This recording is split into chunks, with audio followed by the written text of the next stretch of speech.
Yeah! Done guys. So, last క్లాసెస్‌లో TDS అంటే ఏంటి? సో, తర్వాత ఆల్టర్‌నేటివ్ యూనిట్స్ ఏ విధంగా ఎంటర్ చేసుకోవాలి? Opening stock or closing stock ఎలా ఎంటర్ చేసుకోవాలనేది మనం క్లియర్‌గా డిస్కషన్ చేయడం జరిగింది. ఓకే. సో, టుడే క్లాస్‌లో వచ్చేసి మనకి కాస్ట్ సెంటర్స్ అంటే ఏంటి? కాస్ట్ కేటగరీస్ అంటే ఏంటో తెలుసుకుందాం.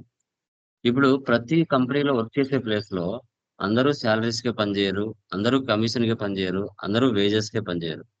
ప్రతి కంపెనీలో కూడా వేజెస్‌కి పనిచేసే వాళ్ళు కొందరుంటారు. కమిషన్‌కి పనిచేసే వాళ్ళుంటారు. నెల సాలరీకి పనిచేసే వాళ్ళుంటారు. సో, బట్ ప్రతి ఆర్గనైజేషన్‌లో డిపార్ట్‌మెంట్స్ ఉంటాయి.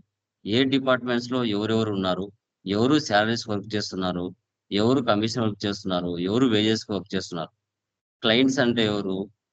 తర్వాత క్లర్క్స్ ఎవరు? ఏజెంట్స్ ఎవరు? సేల్స్‌మాన్స్ ఎవరు? మేనేజర్స్ ఎవరు? ఇలా ఏ విధంగా డిఫైన్ చేసి మనము లైక్ సెషన్స్ చూస్తామనేది క్లియర్‌గా మనం డిస్కషన్ చేయడం జరుగుతుంది. ఓకే. సో, మనకి cost centres, cost categories page number 92 ఎలా అనేది చూద్దాం. Okay. Done. New company create చేస్తున్నాను.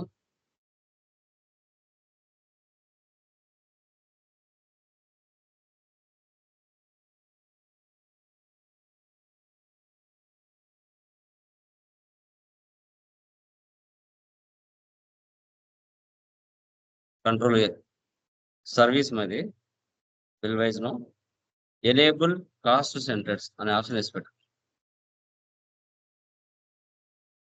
ఇన్వెంటరీ నో పెట్టండి. No need. Accept or no. Save. Create. Show more ledgers. Ledgers ఏమేమున్నాయి? Capital, capital account. సో, తర్వాత సాలరీ ఉంది, commission ఉంది, వేజెస్ ఉంది.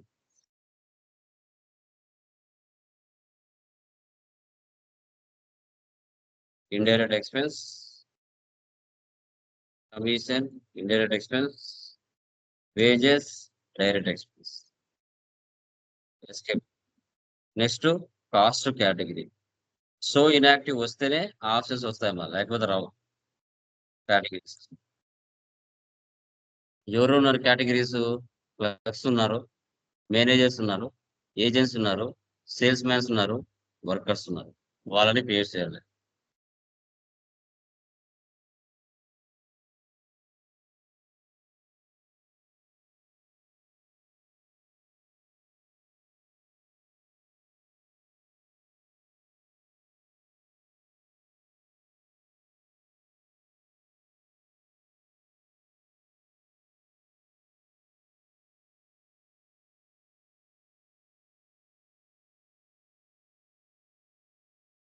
ఎస్కేప్. తర్వాత కాస్ట్ సెంటర్. ఓకే. సో, ఇప్పుడు క్లర్క్స్ కింద ఎవరెవరున్నారు? Robert, Samuel, Emmanuel, Rahul, Rana. Okay. వీళ్ళని క్రియేట్ చేసుకోవాలి. రాబర్ట్.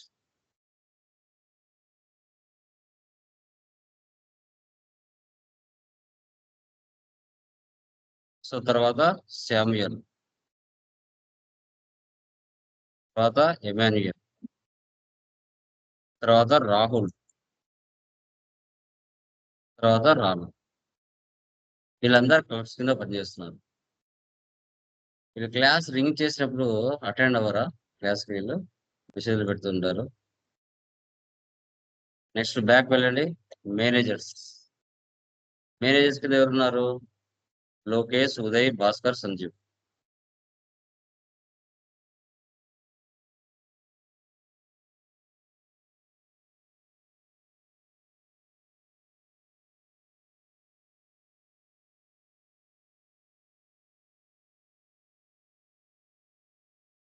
నెక్స్ట్ ఏజెంట్స్ కింద ఎవరున్నారు? Ramesh, Naveen,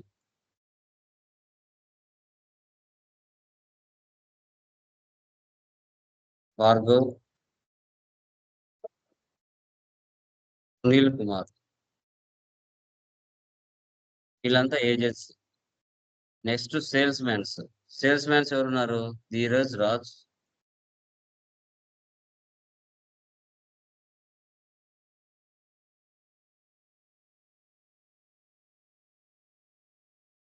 Vivek Aamir,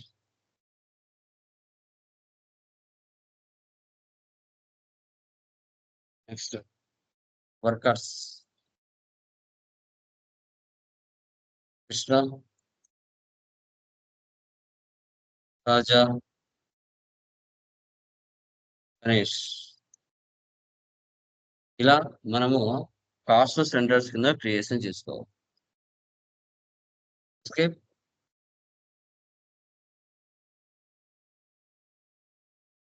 receipt 10 lakhs,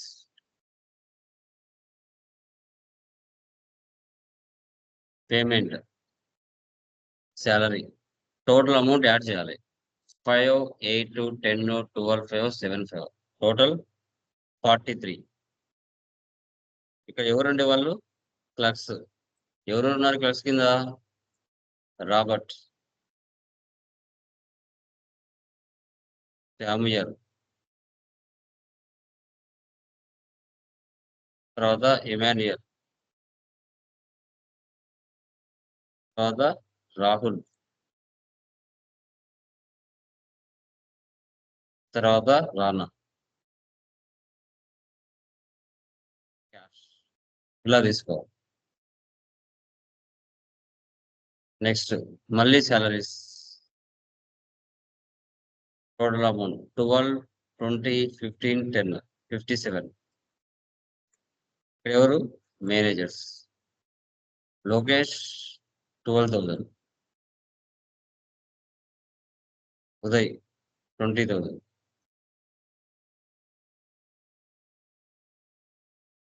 Bhaskar 15,000, Sanjeev 20,000 cash. Next commission. So 5, 8, 12, 7, 4, 36. ఎవరున్నారు ఇక్కడ? ఏజెంట్స్. రమేష్,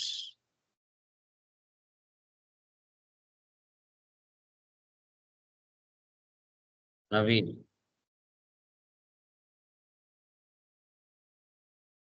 భార్గవ్, సునీల్, కుమార్. మళ్ళీ commission 2, 5, 5, 7, 4, like 18, 5. Salesman Dheeraj, Raj, Vivek,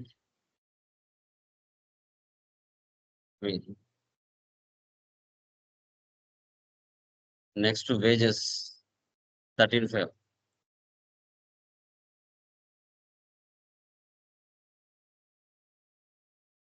Krishna,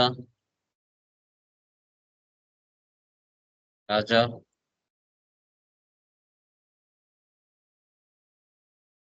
Ganesh. ఇలా ఎంటర్ చేసుకో. ఎస్కేప్ ఇవ్వండి. మీరు చేసింటన్ని చూడాలంటే డే బుక్ లో ఉంది. Profit and loss, all F1 expand. Net loss 1,55,850, 1,55,850. Escape. Dashboard లో వెళ్తే రిపోర్ట్స్ ఒకే చోట కనబడతాయి. Display more records, trial balance, debit balance, credit balance equal అవుతుంది. Statements of accounts, cost centres, category summary. Agents ఎవరు, clerks ఎవరు, managers ఎవరు, salesmans ఎవరు, వర్కర్స్ ఎవరు. ఓకే, సో ఇలా ఈ విధంగా కాస్ట్ సెంటర్స్, కాస్ట్ కేటగిరీస్ చేయాలి. ఎవరు శాలరీస్ పనిచేస్తున్నారు, ఎవరు కమిషన్ పనిచేస్తున్నారు, ఎవరు వర్కర్స్ పనిచేస్తున్నారు అనేది తెలిసిపోతుంది. ఓకే, సిక్స్త్ చూడండి, వాలంటీర్ హోటల్స్. ఇవన్నీ మీకు తెలుసు ఇక్కడ వరకు. ఇక్కడ చూడండి, ఒక హోటల్లో మనం పనిచేస్తే ఏ విధంగా క్యాల్కులేషన్ చేస్తాం. ఇక్కడ వీట్ 1200 కేజెస్ 25 రూపీస్కి మీరు పర్చేజ్ చేశారు. చపాతీ వచ్చేసి 19,000 పీసెస్ మీరు 8 రూపీస్కి సేల్ చేశారు. ఆయిల్ వచ్చేసి 350 రూపీస్కి పర్చేజ్ చేశారు. ఆయిల్ కన్జ్యూమ్డ్ 250కి చేశారు. ఇప్పుడు మీరు ఒక హోటల్లో పని చేస్తే ఒక కేజీకి 20 పీసులు తయారవుతాయని ఇక్కడ ఎస్టిమేషన్ ఇచ్చారు. అలాంటప్పుడు 19,000 పీసెస్ నువ్వు సేల్ చేశావంటే అందుకు గాను వీట్ ఎంత ఖర్చు అయింది, ఆయిల్ ఎంత ఖర్చు అయింది, నీకు పడిన అసలు రేట్ ఎంత, నువ్వు ఎంత ప్రాఫిట్ యాడ్ చేసుకుని సేల్ చేశావు అనేది మనం దీంట్లో ఐడెంటిఫై చేయాలి. ఇవన్నీ మీకు తెలుసు ఆల్రెడీ. పేమెంట్స్ వస్తాయి, ఇవన్నీ ఇక్కడ చేస్తాం. ఇది చూడండి, ఆల్రెడీ ఎగ్జిస్టింగ్ కంపెనీ తీసుకుంటున్నా. పర్చేస్ డైరెక్ట్ గా క్యాష్ తీసుకుంటున్నా. ఆల్ట్ సి వీట్ ట్యాక్స్ అవన్నీ ఏమి ఇవ్వలేదు. కేజీ కంట్రోల్ ఏ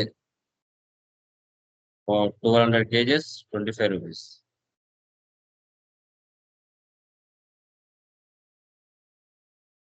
ఆయిల్ కేజీ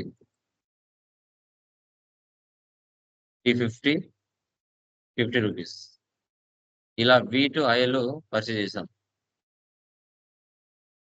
ఇప్పుడు అదర్ పర్చేస్ లో వెళ్తున్నా. స్టాక్ జర్నల్ తీసుకుంటున్నా. Wheat control N. ఇక్కడ 1 కేజీ 20 పీసులు తయారవుతున్నాయి. 19 పీసెస్ మనం డిఫాల్ట్గా ఇచ్చాం. అందుకను ఈ 1200 కేజీస్ లో ఎంత వీట్ ఖర్చు అయింది, ఈ 350 కేజీస్ లో ఆయిల్ ఎంత ఖర్చు అయింది, ఇది ఎస్టిమేషన్ చేయాలి. కంట్రోల్ ఎన్ ఇచ్చి క్యాలిక్యులేటర్ ఆన్ చేయండి. 19,000/20 ఇచ్చారంటే నువ్వు వీట్ ఎంత ఖర్చు అయింది, నీకు 1200 కేజీల్లో 250 కేజీస్ ఖర్చు అయింది. రేటు ఆటోమేటిక్ గా పర్చేజ్ చేసిన రేటు పడిపోతుంది. ఇక్కడ 250 కేజెస్. ఇక్కడ చపాతీ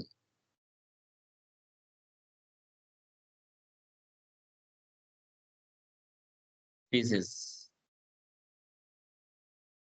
డిఫాల్ట్ ముందే ఇచ్చారు కాబట్టి 19,000. రేట్ ఇవ్వకుండా డైరెక్ట్ గా అమౌంట్ లేక వెళ్ళింది. ఇక్కడ రెండు కలిపితే వీట్ ఆయిల్ రెండు కలిపితే 36,250 వచ్చింది. 36,250. మనకు పడిన అసలు రేట్ ఎంత? 1.91 పైసా పడింది.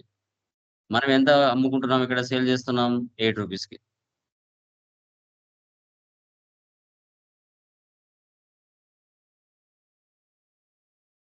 రూపీస్కి మనం సేల్ చేస్తున్నాం.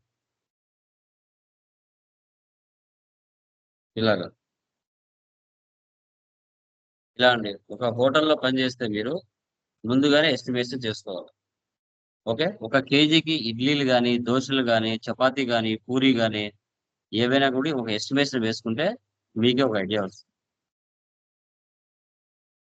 ఓకే, సో ఇది ఒక హోటల్లో పనిచేస్తే ఎలా ఎంట్రీస్ పాస్ చేయాలి అనే కాన్సెప్ట్ ఇక్కడ తెలుసుకుందాం. ఓకేనా? క్లియర్ మా? ఏమైనా డౌట్ ఉందా దీంట్లో? ఎనీవన్?